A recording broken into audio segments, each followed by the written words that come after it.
This is the I Read Comic Books podcast. I am your host, Mike Rappin. With me this week, two fantastic human beings and a very special guest. Let me introduce Kara Shimborski. Hey. Kait Lamphere. Hi. And David Pepose. David, welcome to the show. Welcome back, man. Oh, thanks so much for having me, guys. I really appreciate you taking the time. Yeah, you know, you were here. We talked about your book, Spencer and Locke Volume 2, that came out earlier this year. You are on the show this week to talk about another book that you have coming out. Could you tell the listeners at home a little bit about you and what book we're talking about today? Sure. Well, I'm David Pepose, and as was said, I'm the writer of Spencer and Locke and Spencer and Locke 2 over at Action Lab. We were nominated for a few Ringo Awards for our first volume. And I'm here to talk about my new series, Going to the Chapel, which is Die Hard meets Wedding Crashers. It's about a gang of bank robbers that thinks it would be easier to rob rich people's weddings than it would be to rob banks. They're going to find out just how wrong they are. It's like if Quentin Tarantino had a baby with Arrested Development and then chose to bring that baby to a wedding. I love it. I love it. Well, we're going to talk about that a little bit more in the second half of the show. But for now, I'm going to ask the question that I ask every single week. How have you been? How have comic books been? Let's start with you, Kait. I've been great. I went to the Grand Rapids Zine Fest recently and tried to hawk our wares, our zine, t-shirt, stickers, etc. And the experience was really great. I'm going to try to go again next year. I've learned a lot, so hopefully I can bring some more people into the comic book world from the zine world. Get some cross fans in there. Heck yeah. I read Tokyo Ghoul Volume 2, which I have been looking for casually at my library since I read Volume 1, but for some reason I wouldn't just request it, you know? This is by Sui Aishida, and Volume 1 introduces us to Ken, who is attacked by a ghoul, and the ghouls in this world eat people, human flesh. And Ken is trying to figure out if he wants to try to remain human, even though he now wants to eat human flesh, or if he's going to embrace the ghoul side of himself. And in this volume, he has been working at a cafe that caters to both humans and ghouls, meaning that they do serve human flesh alongside the humans that don't know about this. Casual. And yeah, what?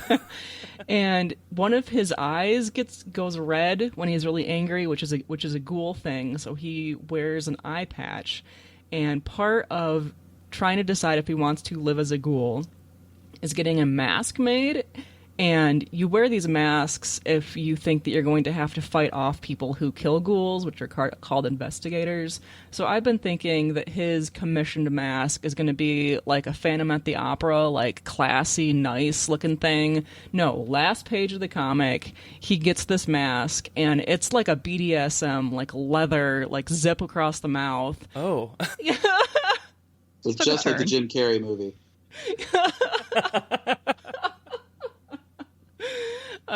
So the next volume is advertised as Ken has to investigate something, and he finds an undeniable spiral staircase of sadness. That's the description. So Okay. I think I want to read volume 3, but after that description, I'm not so sure. Am I going to need a box of tissues? All right, we're going to catch up with you in like 2 or 3 weeks when you've read Volume 3, Kait. I know it's going to happen. And then I also picked up a sort of nonfiction, the life-changing manga of tidying up a magical story. I love that one. Kondo and Yuko Uramoto. Yes, that Marie Kondo, who is also called Con Marie, I guess. I don't know if that's just a thing for the manga or if that's a real thing. But That's like the name of her method, is the Con Marie method. All right. Well, this is my very first experience with her and her lifestyle ideas and the story. What was that? Welcome. Yeah, This has been my life the last few months. Oh, no. Well, I just moved and half of my stuff is still in boxes. So I'm like, does the box of stuff bring me joy? Can I just throw it away? Probably not. Mm-hmm. It's probably got like tax information in it or something, you know? I need that. So this story is about this woman who's trying to put her life together. Her entire apartment's a mess. Her life has kind of gotten off the rails. So she meets Con Marie, and she's like, look, these are all the individual steps. I'm going to take you through them one at a time. And then over the course of tidying up her apartment, the girl, meets the cute boy next door and gets into cooking. And it's very cute. I mean, it's a craze. It's a craze still. I still see it's a really big things wholesome on it. manga. Like, Yeah. Kate's not wrong. It's like the main things, the biggest things that happen are this girl being like, I've always wanted to cook. Maybe I should cook now? Hey, I cook now. Like, Yeah. It's really adorable. Gotcha. Oh man. Well, I feel like eventually I'm going to get to this manga. I know that I will need to do it before I move out of New York, whenever that is. So I might have to borrow that or find it somewhere. But you know what? Let me ask that question that I always ask over to David. How have you been? How have comic books been? What's been up with you, man? Yeah, I've been doing great. Just like I said, I've been.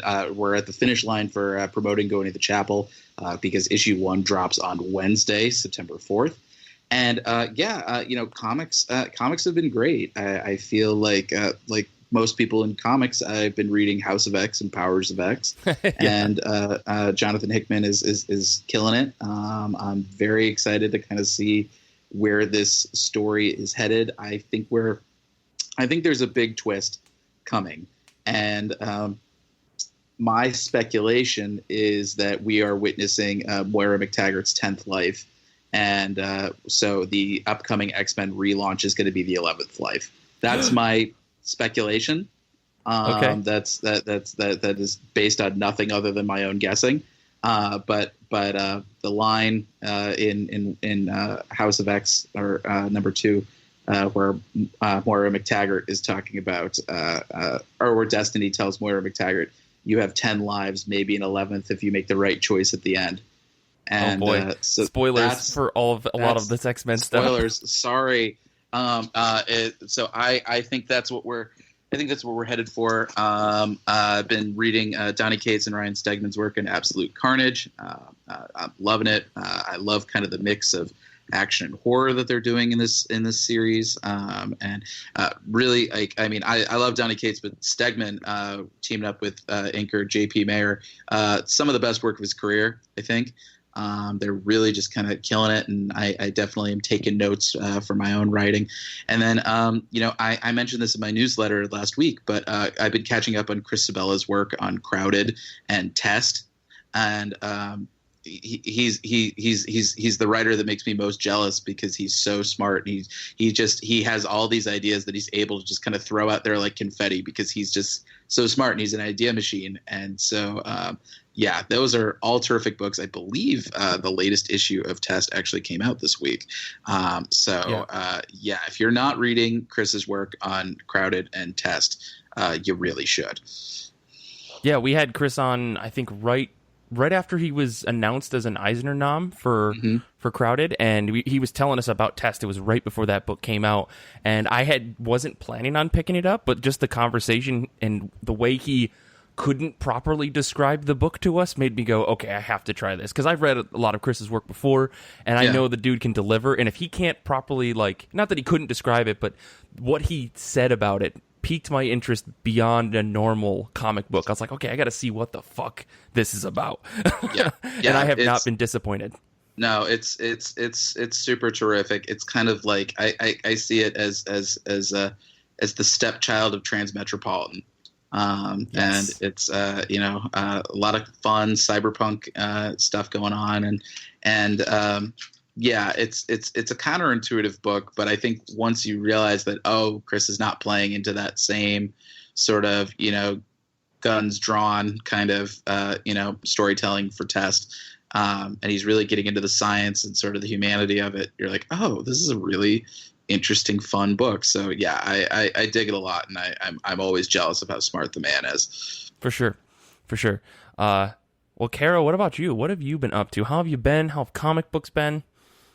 How have I been? Well, you would think that you're like, but you work at a school, your hours are so chill, and normally you're sort of correct, but this week it was like 12-hour days half the week, so I was really excited to be part of our live show on Friday, which was like, I sprinted home from work sat down on the floor of my room with probably a little too much tequila and just had a complete blast talking with everyone about comics and Star Wars. And by the end of the chat, I had I got distracted and did some online shopping, so now I have pleated jeans coming my way, and all the reviews swear that they're super flattering, but I'm like, counterpoint, I have hips, so maybe. So we're gonna find out. In terms of comic books, I saw that new Raven graphic novel or miniseries turned graphic novel by Cami Garcia, art by Gabriel Piccolo, was on Hoopla. Thank you, library system. So I read it all in one go, and longtime listeners of the show will know how I feel about Teen Titans, so you can imagine me going in on this book with Raven, part of the Wolfman Perez 80s lineup of Titans. I'm just like, I'm already here for this. I know I'm already going to like it. Bring it on. And the book it feels super YA. Like, if you are a fan of YA, you should probably read this book, because it's like super full of cliches, but you don't care because you enjoy the story so much that it doesn't matter. And basically it starts with Raven, but she has amnesia because she was just in a car crash, so she doesn't remember anything about herself. Spoiler alert, for the last 40 years, her dad's a demon named Trigon, and he's trying to possess her and use her powers for evil or whatever. So basically she's like, where have you been? Reading X-Men, I know. Shush. So yeah. So she's slowly getting her memory back, and her adopted family is trying to take care of her, and they know stuff, but we don't know what it is. And you start seeing glimpses of this demon, and she's coming into her powers, and she's an empath, so she feels people's emotions and can kind of read their minds, which in high school you can imagine is probably the worst. But and the I enjoyed some little cameos, Slade Wilson, Deathstroke is in the background in some scenes, and it's if you've read Teen Titans, you'd see his eye patch and you're like, oh fuck, it's that dude. But if you don't know him, they do a nice job towards the end of being yeah, this is kind of a shady dude, but don't worry about it right now, it's fine. Did we mention we have more of these series coming? You should probably get Beast Boy and find out what's going on with this dude. So I thought it did a really good job of being a self-contained story, but also being hey, this is part of a bigger world, and you should probably keep tuning in. And the thing that I found, I think, the most striking about this book was the art was this just totally different vibe from what I'm used to in comics. From what I understand, this is the first sequential, full comic book that Gabriel Piccolo has drawn. And they did kind of almost like a grayscale watercolor situation for most of the book. But if a character was having a particularly emotive moment, that character was rendered in full color. Muted tones, but still full color. So it helped kind of draw your eye to where you really needed to be without being too intrusive. And I thought it worked really well, especially for a character like Raven, where one of her signature things is this shadow raven that kind of emerges and protects her when she needs it. And that worked really well with the grayscale, as opposed to getting lost in the background. You could really focus on that. Gotcha. Yeah, I've seen lots of preview pictures of this book, and it looks absolutely gorgeous. I mean, Gabriel Piccolo's art is stupendous. He's got a jillion followers on Instagram because the person, he can draw very well. Well, I'm good. So overall, did you like it though?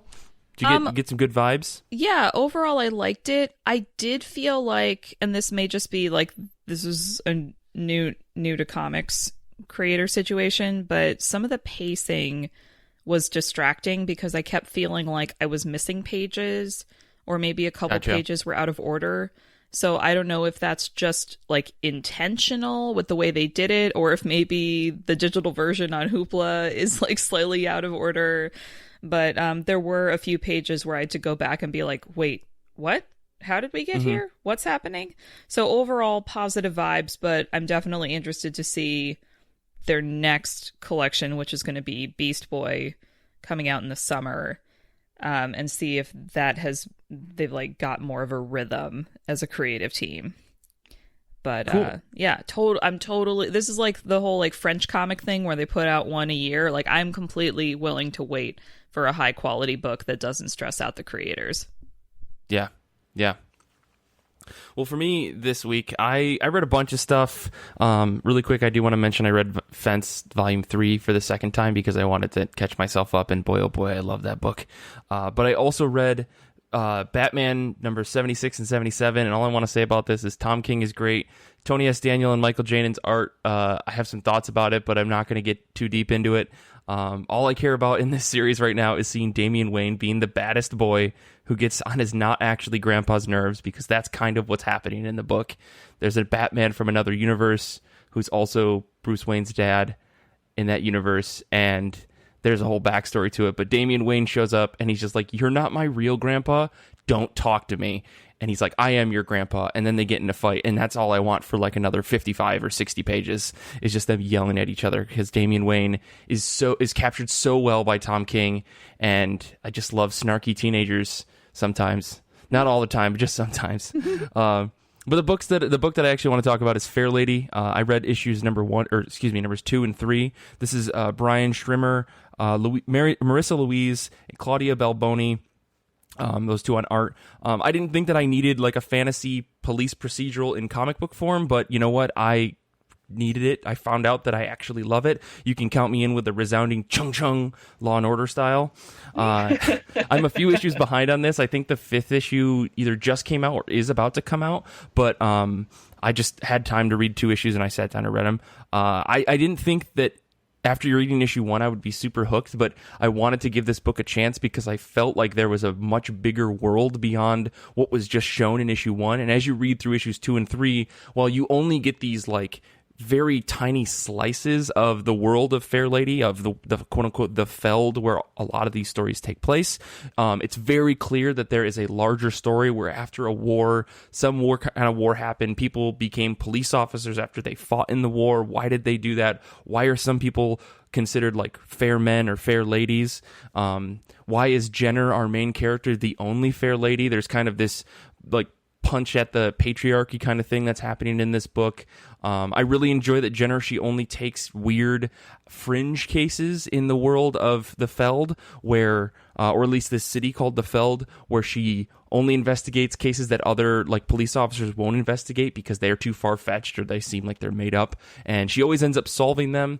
And it's a really cool series of one-shots that are building on a bigger story about Jenner, about why she's living in this really tall tower with this guardian who guards all of this former wizards library stuff. There's a lot of world building happening in each issue, and I'm really enjoying it. So I'm going to pick up the next thing.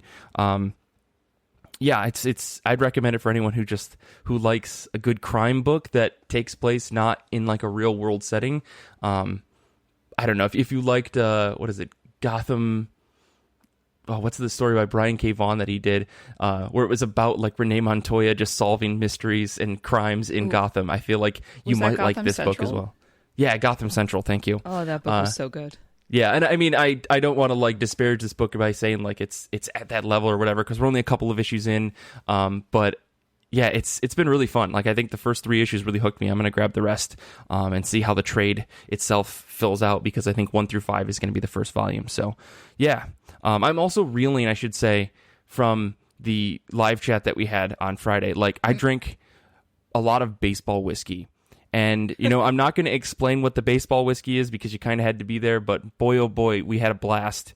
And then I watched Whiplash afterwards because I was very drunk. And I don't know why, but that movie speaks to me. Anyways, you got to show up to the next one, folks. It was a blast. We all hung out and just talked about comic books and Star Wars and stuff. It was great. But yeah, let's move on. Let's talk about comic books that are coming out this upcoming week. Books are dropping on September 4th, 2019. Now, we're all going to go read and talk about going to the chapel number 1. But other than going to the chapel, what are you guys excited for this week? I'm going to throw it over to you, Kara. All right, so obviously The Wicked and the Divine, number 45, the last issue. And in the show notes, I did write "Fight Me" in all caps, because the last time I tried to pick Wicked as my pick of the week, Mike was like, no, Tia picked it last week. And I was like, I realize that this is Tia's thing, but I'm allowed to like it too, Michael. So it's the last one. I'm gonna say I am trade waiting for it because I just like the story better as a trade, but the last issue means that the last trade is coming, and then I can cry into it, I guess, as I read it, because I don't know what else to do. And then another quick pick, DC is doing yet another showcase of Harley Quinn and Poison Ivy in Harley Quinn and Poison Ivy #1.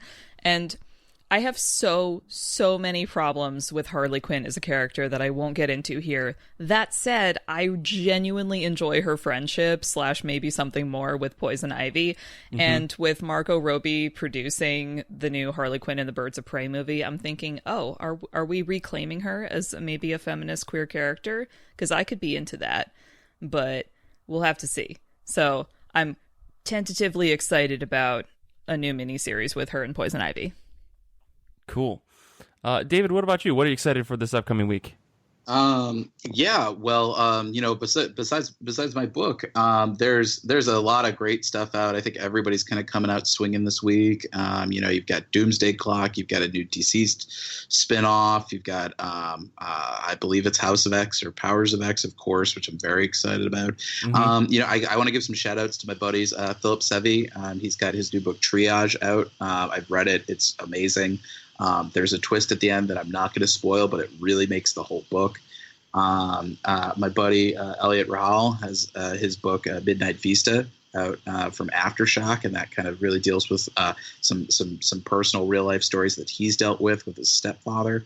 But yeah, those are all some really terrific books, and I'm excited. I'm excited to see my friends' works hitting the stands. They're really terrific. If you buy only one book this week, buy Go Into the Chapel. But if you buy 3 books, buy Triage and Midnight Vista as well. Cool. Kate, what about you? I just talked about Nuclear Winter Volume 2 the last time I was on the podcast, but Nuclear Winter Volume 3 is coming out this week. So it's basically Fate that I read Volume 2 recently. And it turns out that this is the last volume, so I'm equally excited and very, very sad because this book is adorable, and the last 2 have been about friendship and family and mental health, so I'm ready for another one just like that. The nuclear winter was caused by something, we don't know what, but I guess in this last volume we're going to find out. Oh boy, this sounds like a lot. Do you know who this is published by? By chance? Oh my gosh, I don't. It's by Cab. It's a Canadian, originally Canadian, and then it's translated for publication in the U.S. Oh, okay. So this is like a translated book. I gotcha. Okay, well, keep an eye out. It's originally French. Cool, very cool. Well, for me this week, in my notes, I'm going to read exactly what I wrote, which is, how the fuck am I supposed to pick between Die, Wick, Div, and House of X? And then I took a moment and I breathed deep. And I was going to pick Batman 78, and I decided, no, fuck it, I'm picking House of X #4. This is by Hickman, Pepe Larraz, with colors by Marty Gracia.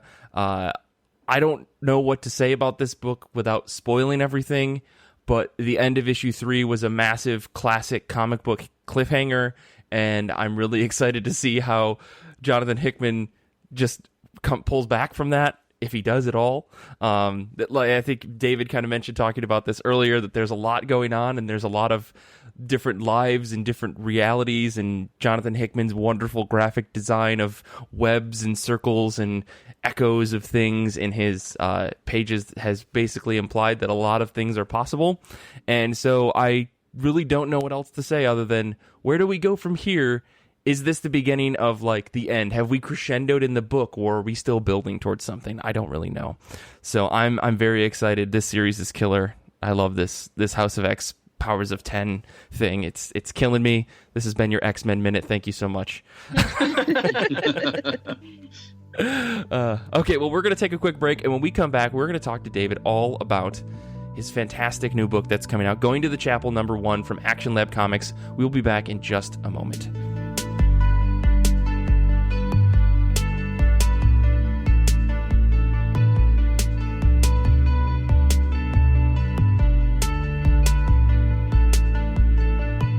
We are here with David Pepose, the writer, creator of the series Going to the Chapel, and we are talking about his new issue that's coming out this Wednesday. When you hear this episode on September 4th, you will be able to go and buy a copy of this at your local comic shop, digitally, I'm guessing, somewhere. On Comixology. Yep, on Comixology. Get it on Comixology. So after you hear us talk about it, you're going to go hit that buy button is all I'm saying. Or you're going to go back to your comic shop and pick it up. So David, could you give us just a brief overview of what Going to the Chapel is and why people should get into this book? Because Kait and Kara and I, we had the wonderful chance to sit down and read it before it came out. But for the folks at home who haven't read it yet, what do you got to say about it? Yeah, Going to the Chapel is the story of Emily Anderson, who is a wealthy bride who is grappling with a serious case of cold feet. But before she can say anything, her wedding is taken over by a group of bank robbers known as the Bad Elvis Gang. And unfortunately, thanks to Emily's dysfunctional family, what should have been a simple smash and grab turns into a full-blown standoff with the police. And it lands Emily in a very unique and awkward position, namely becoming the ringleader of her own hostage situation to try to get out of walking down the aisle. Well, wow, I having read the first issue, I'm really curious to know how we get to that point, because by the end of issue 1, lots of things are not in that situation yet. So holy cow. Yeah, it's a wild first issue. And I say our first issue is probably the slowest out of our 4-issue arc. Okay. It's we tapped into a lot of different influences on this book. Things from Die Hard and Dog Day Afternoon, to comedies like Arrested Development and Death at a Funeral, and sort of finding where that overlap lies. Like I was saying, Dog Day Afternoon is one of my favorite crime movies, and it's because it's a hostage situation at a bank, and seeing how the line between the criminals and their hostages start to blur a bit, and you start kind of empathizing for these people, and even the hostages start empathizing for their captors. Mm-hmm. That was kind of, I thought, a fun dynamic. And I think also and anybody who's sort of been in an extended family gathering can probably empathize with this, is that the longer you are sort of trapped in an enclosed space with your extended family, the weirder people tend to get. Their masks start to slip a bit. And I thought there was just such a fun bit of comedy that could be mined from being locked in a chapel for 16 hours with your extended family with no escape. Our tagline is "Love is the ultimate hostage situation," and I feel like that's something that we get to explore, and I think some very fun and very funny ways with this series. For sure. Well, Kait and Kara, what were your initial thoughts on this book when you read through it? What were your favorite moments that you read in issue 1? I'm not allowed to talk about it. Oh, okay. I don't want to reveal a twist, but I will say that some moments leading up to plot twist I'm not supposed to talk about were some of my favorites. Like there's this one context-free one panel where the bride-to-be just goes, "Oh, thank God." And I was like, oh, I feel that.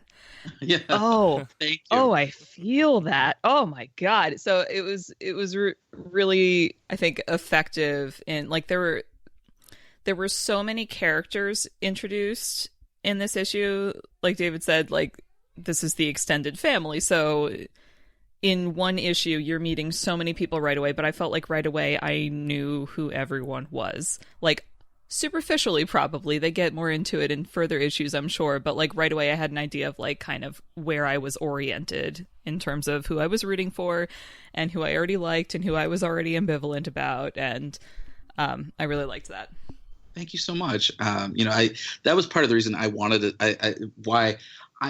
The idea, once I had the idea of doing a crime hostage story at a wedding, I realized, oh, well, everybody's been to a wedding, and I think everybody knows what dysfunctional family looks like.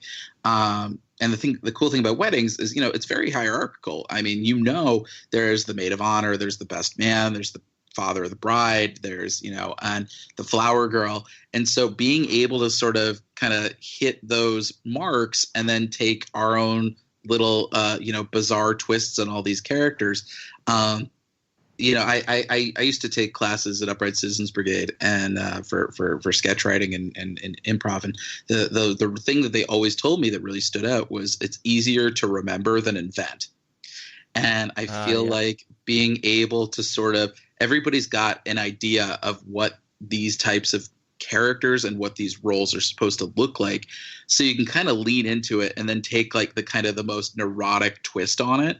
And that's what winds up informing Emily's kind of crazy extended family. These are people you would not want to be locked in a room with, even if there weren't bank robbers outside. And so seeing kind of how Emily has to navigate these bank robbers and the police outside, and then her own very, very weird family trapped on the inside with her. That's a lot of sparks are going to fly for sure. There's a moment where the bride asks her grandmother if she has any advice for the wedding, and the grandmother says monogamy is overrated. Always have a side piece ready. That's what I learned back in Nam. I want her entire story. Yeah. Why does she know this? What was her experience? And then she hands I think it's the younger sister, or maybe the flower girl, a lighter. And then she runs around with the lighter going, "Wee, fire!" And I want to know where she's at in 10 years. So. Grandma Harriet. Grandma Harriet's a pistol. She's. I feel like she's going to be like the breakout character of this book, which was, I mean, probably not intended, but I like every time that Grandma Harriet shows up, I'm like, oh, this is hilarious. I'm just going to write like the craziest grandma I've ever met. And then, Olive, our flower girl, she's got some fun moments, especially in issue 3. Grandma Harriet was actually based on my own grandma, Grandma Helen, who she did not kill anyone in Nam, as far as that I'm aware. But I feel like if my Grandma Helen had lived to be at a wedding that was taken over by bank robbers, she would absolutely act exactly as Grandma Harriet. So if I get struck by lightning between now and when the trade drops on Valentine's Day, you know what happened. But I can definitely have the tagline based on a true grandma. Yeah, for sure. I also really liked the dad character. We see him like, I think for less than 4 panels in the whole issue, but he left quite an impression. He's just terrible. Like the panel that I liked was where he's like on the phone trying to like wrangle doves for this wedding. Like he needs doves for this wedding. So he's just like, if you don't get 1,000 doves here in half an hour, I'll make it so you can't even get work at a KFC. And I was like, oh, you're the worst. I would like more. I would like to read more about you, please. Thank you. Arthur is a weird guy, and he's got a very specific aesthetic for this wedding. Possibly like weirdly specific. But yeah, he's Arthur and Emily's mother Francine, who one of my favorite reviews so far was talking about how Francine is out eye banging all the help, and they are. Emily doesn't have a lot of great role models in terms of like what a good, loving relationship looks like. Mm-hmm. When I say that we used Arrested Development as sort of a big influence in our book, imagine if you grew up in the Bluth family and then they got caught in a hostage situation. That's kind of what you're going to get in this book, is that, they're not going to be like doing the chicken dances, but it's pretty close. I think this is a family that they're very rich, and I think that means that they're very removed from like what normal people do. They're so rich that they don't have to even act normal. And I think that's something that's going to, I think, throw a wrench in the Bad Elvis Gang's plans. You can only have a plan for a bank robbery is if your victims are rational actors, and they're going to find out very quickly, oh no, these guys are lunatics. To be honest, the Bad Elvis Gang, despite being bank robbers, they're probably the most normal people in this situation, and so they're going to kind of constantly find themselves scratching their heads at just like how weird their hostages are. And like there will be some moments where some of the Elvises are like, can we just shoot these people, please? Like, just anything to get them to like quit being so weird. Oh, absolutely. Yeah. Now, the more you talk about it, the more I'm just like, oh God, where could this go? Where is this going to go for this gang? And now I almost feel bad for the gang trying to rob the wedding. Was that Yes. like the intent? Yeah, you like it's one of those things. Like any good heist, there are layers to it, and it's sort of a combination of heist and jailbreak in a way, because once this heist kind of goes sideways, everybody's trapped in this chapel, including the bank robbers, and so everyone's sort of trying to figure out how can we get out in one piece. Tom, the leader of the Bad Elvis gang, he's got an ulterior motive. He sort of has another plan that he has not exactly revealed to his co-workers. So yeah, there's going to be sort of a lot of kind of twisting allegiances going on and a lot of secrets. I think that's a big part of this series. Is it's about secrets and lack of communication, and sort of people twisting themselves in knots rather than sort of coming clean and talking to the people that they love and trust the most. So yeah, you should definitely feel a little bad for the Bad Elvis gang. They walk in thinking that they've got the upper hand, and Right. It's kind of one of those Rorschach moments where it's like, oh, I'm not trapped in here with you, you're trapped in there with them. But I kind of like that dynamic of seeing, how do the bank robbers influence the hostages, and how do the hostages influence the bank robbers? And Emily is sort of kind of at the center of all this. She's going to be, she's terrified about what her future looks like. She has no idea kind of where she wants it to go. She doesn't know what her happily ever after should look like. And so she's going to have to kind of navigate, both sides to sort of try to buy herself enough time to kind of decide what does she want to do with her life. The problem is that when you have the cops outside who are looking to break down the door, you don't really have a whole lot of time for soul searching. And Right. so, the only hope is that, nobody makes Emily's decision for her.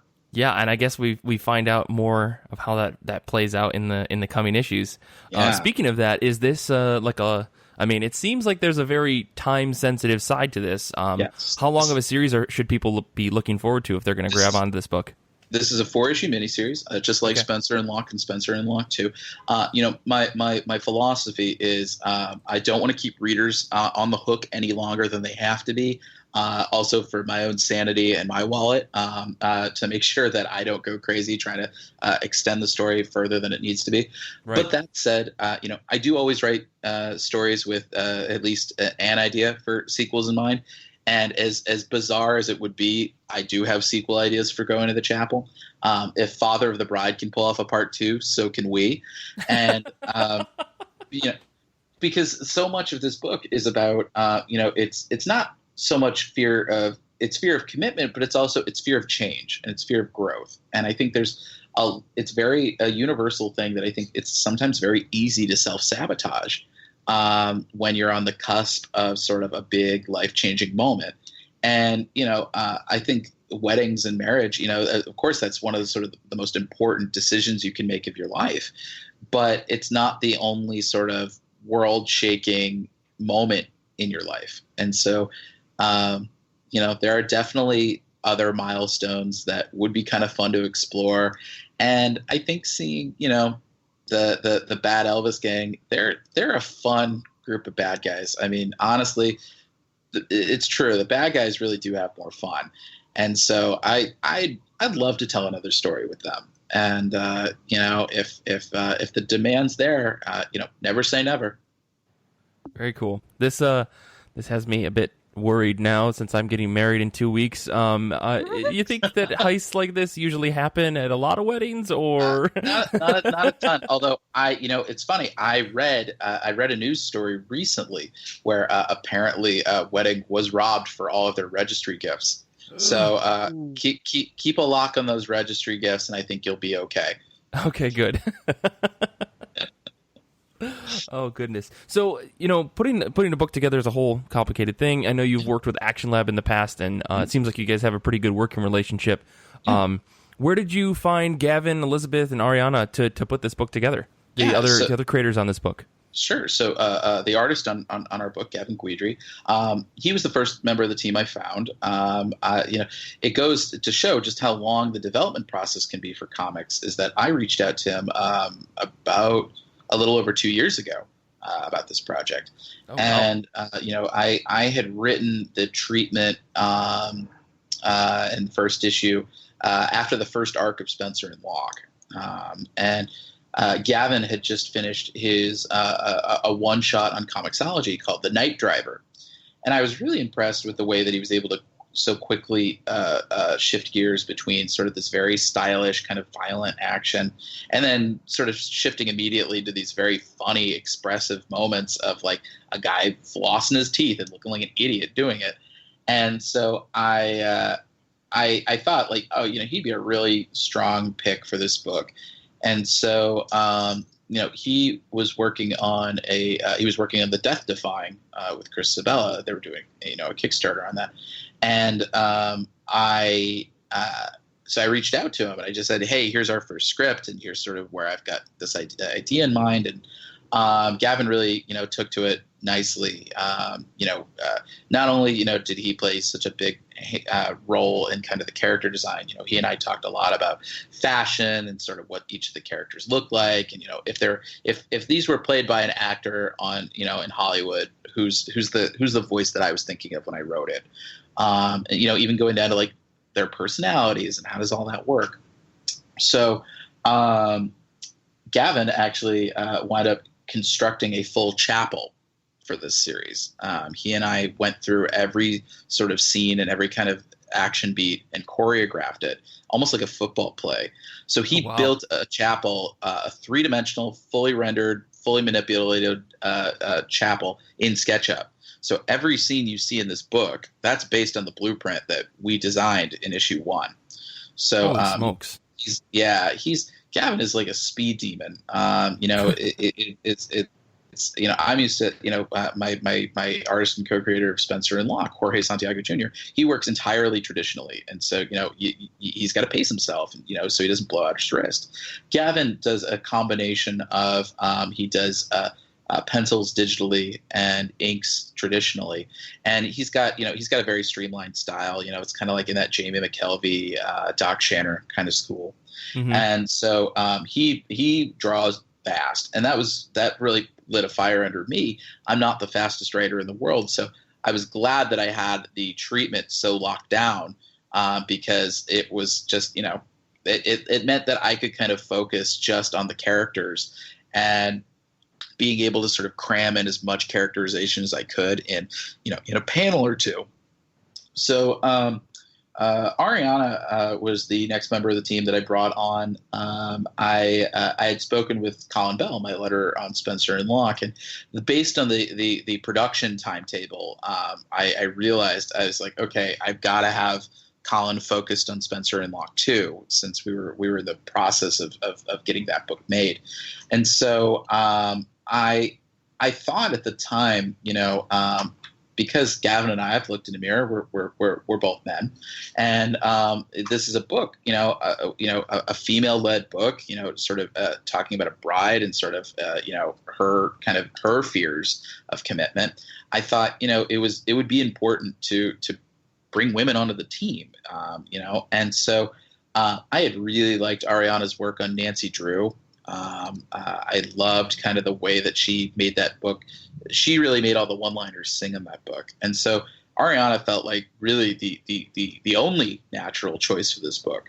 And she's just been, a godsend to the whole team. She's sort of the most experienced veteran out of all of us.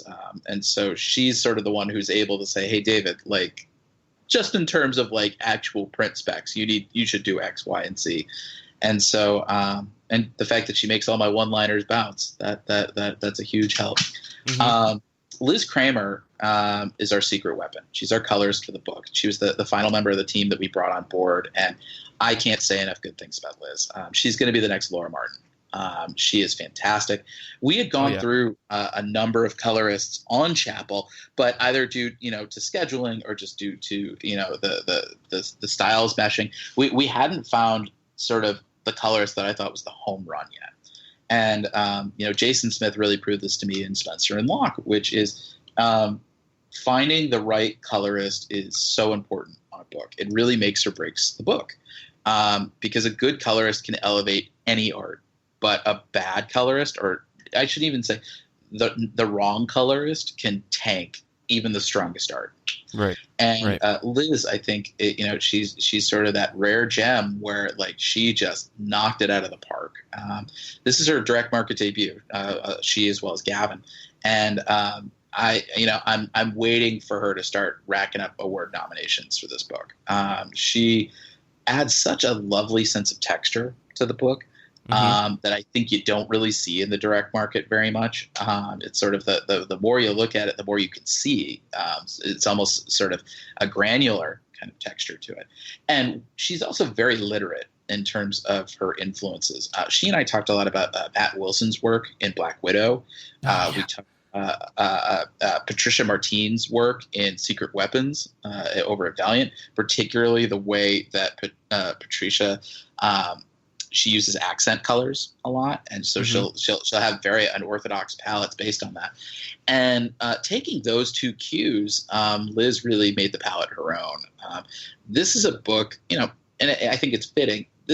Conceptually, this is a book unlike anything you're going to find in the direct market, and I think visually it needed to also look like something that you'd never see in the direct market. I think Liz is chiefly responsible for that. I'm so excited that this is sort of her direct market debut. I'm already working with her on another book. That's how much I enjoyed working with her. Oh, nice. And so, you sort of put that dream team together. And, my secret as a writer is work with artists who look so good that it doesn't matter what you write. And then people will just say, oh, your writing was really great, because they'll be so in love with the art. And we've got a real murderer's row of talent on board for our cover art for this series. Gavin's doing a line of covers. Mon House from Spencer and Locke is also joining us for a round of variants. But our main covers, like I said, I wanted to bring in as many women artists involved in this book as possible. And we really swung for the fences, getting to sort of bring in people who they wouldn't have time to do a monthly, but they would have time to do a cover.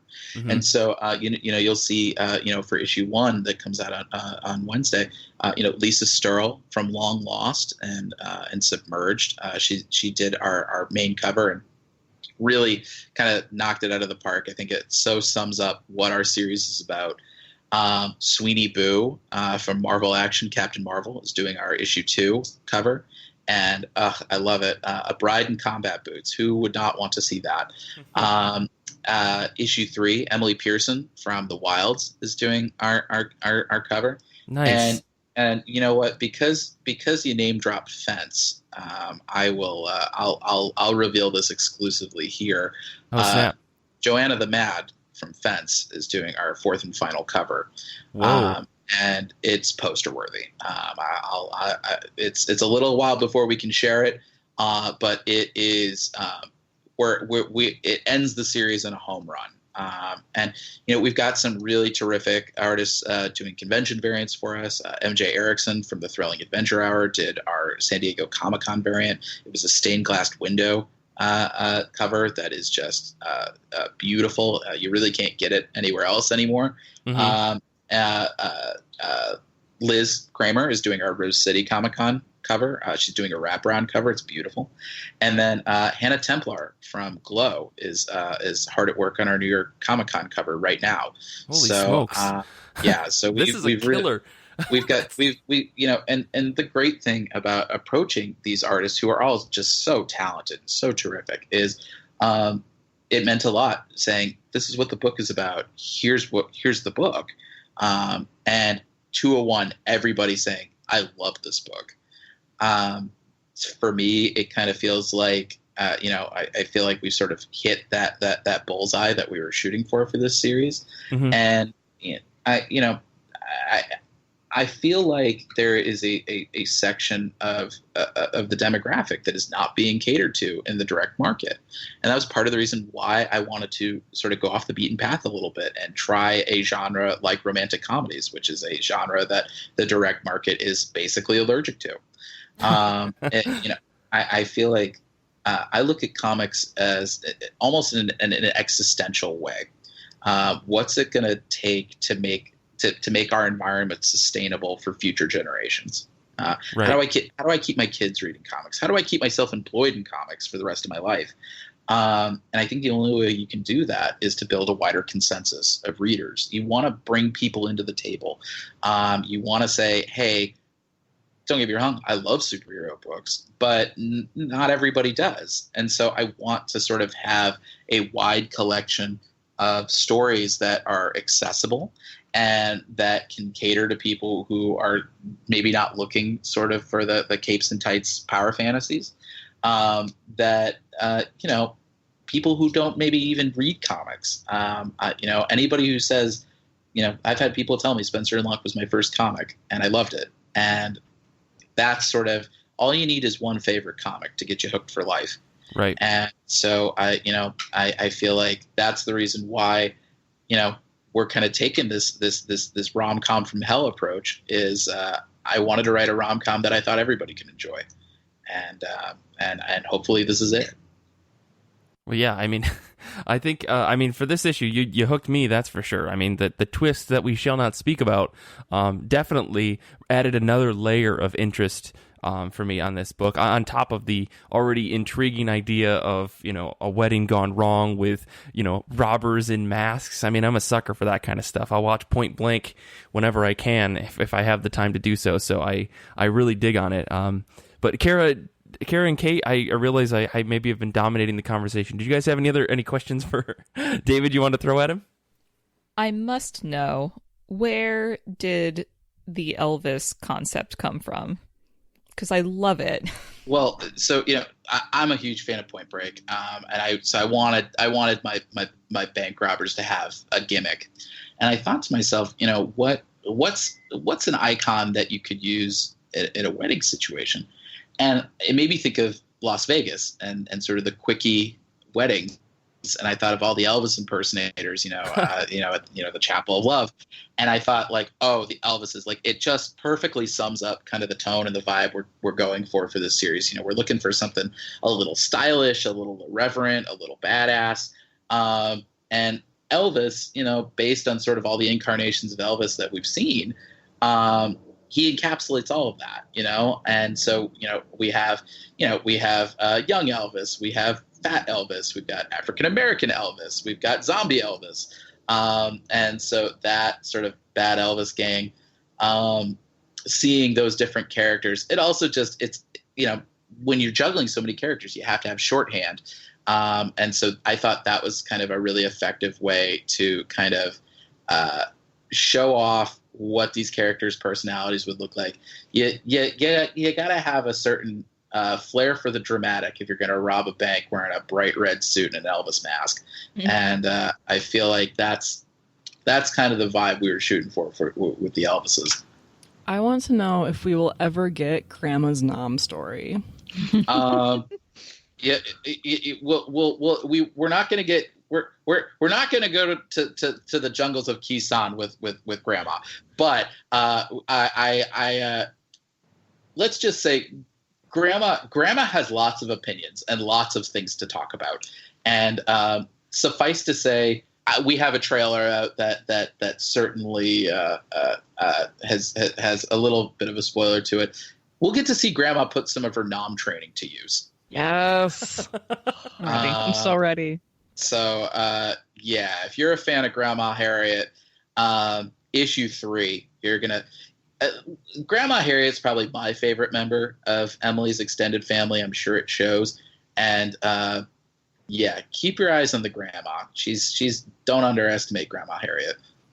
Very cool. I just have to say, I love how enthusiastic you are about your book, and you assume that most creators love what they're doing, but you sound like someone who's fanboying out over this book, but it's your book. and I really love it. I really appreciate like your enthusiasm more than like I did really enjoy reading issue 1, but your enthusiasm more than anything else is making me be like, yeah, let's do this. Let's read this whole series. Just wait. It's going to get better with each issue. The thing is that, my friends in the comics industry, they rag at me a little bit for, I don't write quite as fast as they do.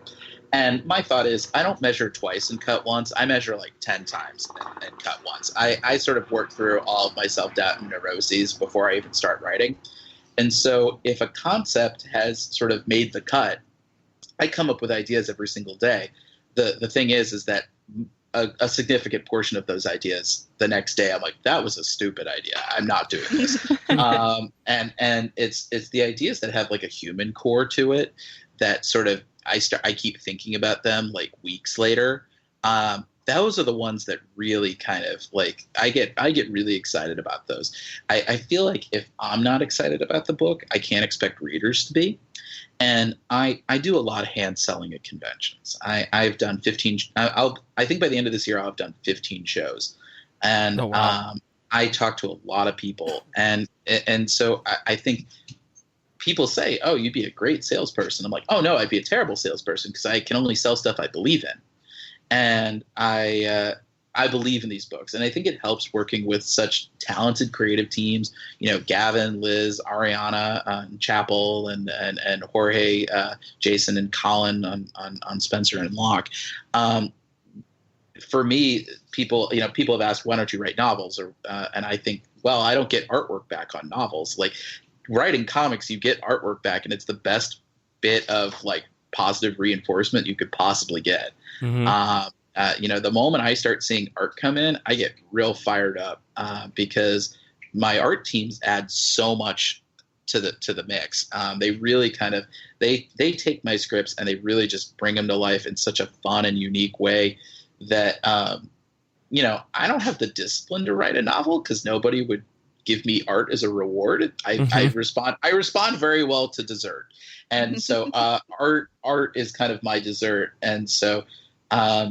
It's just really exciting, and I feel like I may have talked about this a little on the last time I spoke with you guys, but it was a zigzag path for me to get into comics. I tried every stable job, and I did not have fun, and to be honest, I don't think I did particularly well. This is the first thing that I've done that I've just really enjoyed and just felt passionate about, and that I felt like I'm good at this. I know that when I put out a product, and I hate the word product, I should say, when I put out a story, I can sleep at night knowing that I left it all in the field, and that my team left it all out in the field, and that we're exploring something that's got a human core to it. It's not product, and in fact, product is sort of my least favorite word. Product is just going through the motions, and anybody can write a scenario. But it takes something else to write a story, something that can speak to a stranger. So maybe that's like a very hoity-toity way of me looking at comics. But it's hard not to get excited about stories like this. I feel like there's a fun element of risk to it. And I think that, I think everybody has been in love at some point in their lives. And sometimes relationships go really well. Sometimes they go really poorly, and they turn into like the Hindenburg of romance. These relationships, though, they form us and they shape us, and that's something. I think that's a universal theme, and I think that's something that we're exploring and going to the chapel. Emily's going to have to face her past before she decides what her future is, and I think. When you look at it like that, it's hard not to fall in love with the story, I think. I believe in this story. I'm a true believer, and I think I'm excited to see where this story goes, and I'm excited to see where my creative team comes out of this book. Yeah, well, I think that is a perfect place to round things off because honestly, I just want to know about every single page and panel of this book, and I don't want to go through it for another hour because I just am going to read it again. I'm very excited to see where this book goes because, like you said, this is a pretty well put together book, my friend. And just looking, like I'm paging through it as we're talking, and it is a gorgeous book. It's funny, it's well put together. Like from beginning to end, you've got a solid number one. I'm very much looking forward to the next 3 issues of this book. So, this has been super great, David. Thank you. Oh, of course. Thank you guys for taking the time. Well, let's wrap ourselves up here in our credits as we always do. David, before we get into that, where can people find you on the internet if they want to reach out and ask you questions about Grandma's time in Nam or anything else about this book? Yeah, well, they can follow me on Twitter. My Twitter and Instagram, my handle is Pepose D on both of those. They can also follow my new newsletter. It's called Pep Talks. It's bit.ly/Pep News. And then they can follow Going to the Chapel on Facebook, Twitter, and Instagram. It's just Go to the Chapel, one word. And, of course, Spencer and Locke, also on Facebook, Twitter, and Instagram at Spencer and Locke. Don't forget, you can follow the rest of us on Twitter as well. You can follow Kara at Kara SZam. You can follow Kait at Kait L. Fear. You can follow me at Mike Rappin. And the show is on Twitter and Instagram at IRCB Podcast, where we post all sorts of news and sass and art and more. You can find us on Patreon at patreon.com/IRCB Podcast. Without your support, this show would not survive. Join our Patreon for exclusive audio and articles, early access to top of my pile posts, and more. Our Goodreads group is a fantastic group of comic book friends. We have weekly threads. We're currently voting on September's Book of the Month, and the theme is Eisner Award winners. The results of our poll might be up by the time you listen to this episode, so check that out. All of the nominations are fantastic so far. You can visit our website at ircbpodcast.com, which includes our creator pronunciation guide and our merchandise, including our fabulous new t-shirts. And please remember to rate and review our show, and we will read your review on an episode. We have over 200 episodes of the I Read Comic Books podcast, and we would love to have 200 reviews. You can email the show with what you've been reading, recipes, corrections, and more at ircbpodcast@gmail.com. Infinity Shred is the best band in the universe. They do all the music for our show. We can't thank them enough for letting us use their music. Their new album is stupendous. Make sure to check that out at infinityshred.com. Xander is a high wizard of the grandest scale. He also edits the show, and he's just a plain nice guy. I want to say thank you to Kait and Kara for being on this episode. Special thanks to David. Thank you so much for being on the episode this week. And thank you to everyone out there who listens to the show and hangs out with us on Discord. Remember to jump on our Discord. We're going to have another live episode coming up probably sometime after I get married. I'll let you guys know. We'll talk about it on the show. But until next time, comics are good, and so are you.